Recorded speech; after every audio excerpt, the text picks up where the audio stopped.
Sammy Davis was very interesting. When we were doing Armis Brooks on radio, Sammy Davis was befriended by Jeff Chandler, who really took him under his wing and introduced him to everybody in town. And we would have the morning show, the afternoon show for the East, and then we had a 3-hour break, and we always go and play miniature golf on Hollywood Boulevard. There was a little miniature golf place, so we go have a hot dog and play miniature golf, and then come back for the second show for the West Coast. And Sammy would come with us. Sammy was just a real devotee of the show. Always wanted to be on the show and never got on it, incidentally. He was very excited one day. He says, me and my father and my uncle, we've been booked on the Spade Cooley show. And that's when the Will Maston Trio started to take off on television. They'd always been in theaters before that, but that was their television appearance. And so Sammy Davis was part of the gang on that show, and would come around, and so that was part of the perks of this. Sinatra in 1942, I was about to go into the service. I was doing Date with Judy. And Frank Sinatra was at that point, was at the height of his stardom, with the teenagers and the girls and screaming and yelling and hollering. And in playing Oogie Pringle, I had a catchphrase that I used almost every show.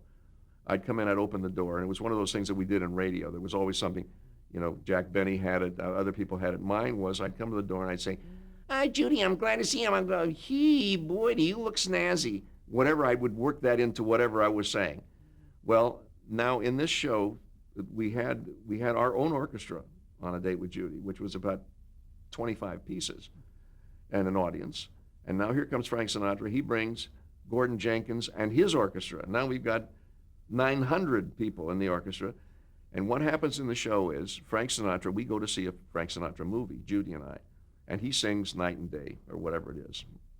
And Sinatra's there. Now we could hardly hear Sinatra sing because it was also the time of the charm bracelets. And all these little girls were oohing and ahhing and shaking their hands. And it sounded like, Kris Kringle was on the roof. And everything he said, of course, was a 3-minute wait to hear the laughter or whatever. But he had just sung this song. Now Judy goes into a dream sequence where Frank Sinatra becomes Oogie Pringle and I become Frank Sinatra. And I have to now sing on radio, live. And I could, I had a typical Frank Sinatra introduction, which was, I didn't know when to come in. Gordon Jenkins and our own orchestra director pointed at me to try to get me to start. It took me 8 bars to catch up, and it was hysterical because it sounded like it was rehearsed. It wasn't at all. I was terrified. And Sinatra was, and so I had met Frank Sinatra and worked with him. Okay, fade in, fade out again. Now he's going to appear on the Danny Thomas show as a guest star. And I had recorded by radio recorders in Hollywood. I had recorded a 16-inch disc of that show on acetate.